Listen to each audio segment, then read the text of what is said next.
Hello YouTube, Darcy here from Lowry Van Services. How you doing?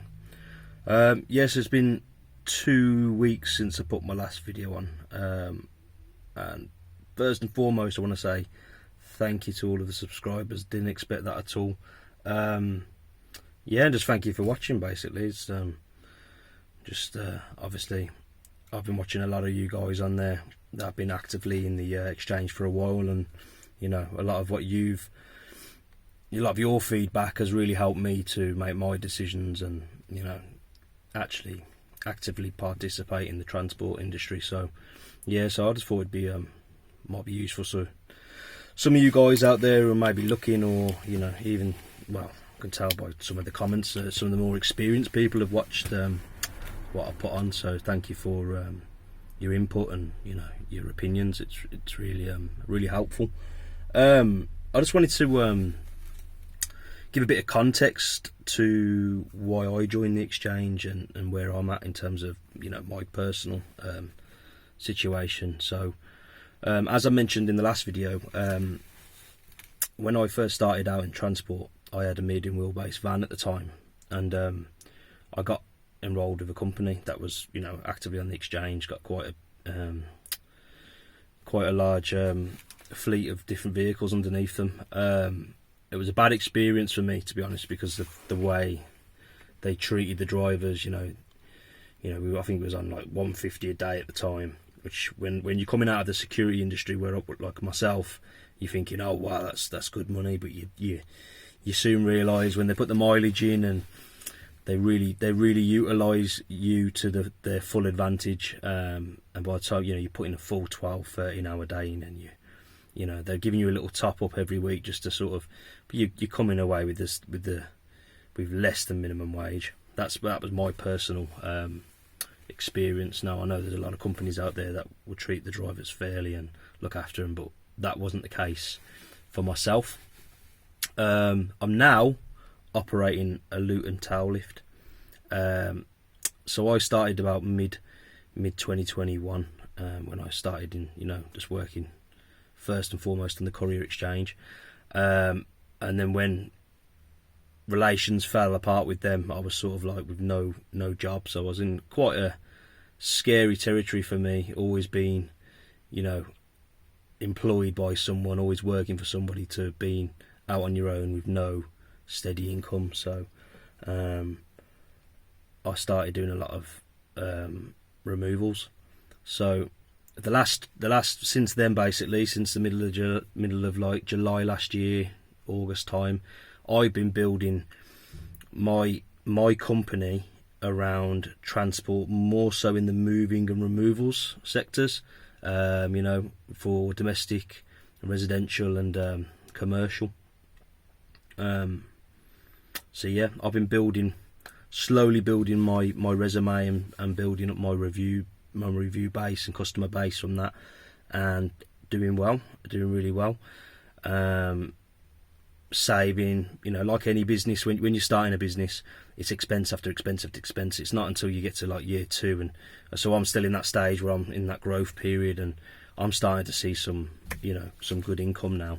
Hence why I personally joined the exchange, because I had that capital to outlay and put it there. You know, a lot of guys starting on, you know, if you've got nothing, you're jumping straight on. That was an area where I wasn't too happy to go, to be honest. So yeah, so now I've had that capital, I've decided to mainly use the courier exchange as a backload site for myself, because a lot of the work that I've been doing is taking me to London, Hampshire, you know, right up to Manchester, Newcastle, them sort of ways. You know, I've been down right in the, you know, far west corner of Wales in Pembrokeshire, and it's dead mileage coming back. Even though I actively set my mileage up to make sure that it's covered, it'd be nice to get jobs back. You know, it's an extra bonus to your day if you've already earned well. So that's my reason for joining. Yeah, and where I am basically, and what I operate, and it just gives me a lot more flexibility. So I'm sort of cross-bridging different types of industries, hence why I call my company Lowry Van Services, because I provide different areas of transport, not just, you know, one avenue. I'm trying to build amongst them all, which has its costs. My insurance premiums are higher, etc., and things like that. But yeah, let's talk about that first job, which I was waiting on. I think the last time I said I was on 2 hours waiting. It went quite a bit longer than that, not gonna lie.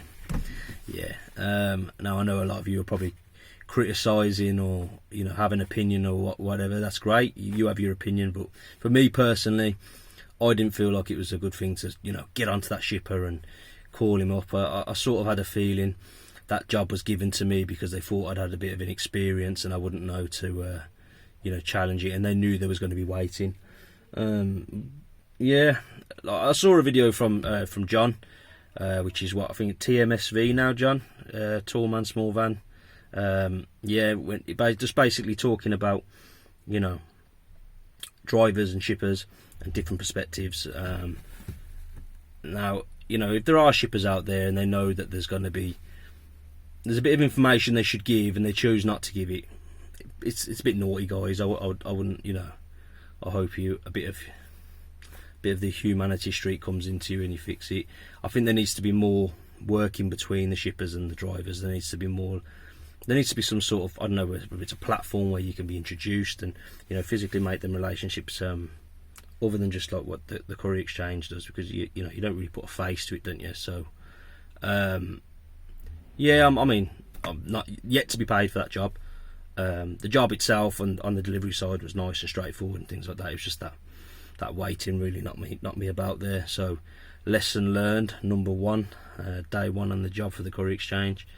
But you know, it was a nice job, not gonna lie, and thank you to that shipper for giving me that opportunity to do the job.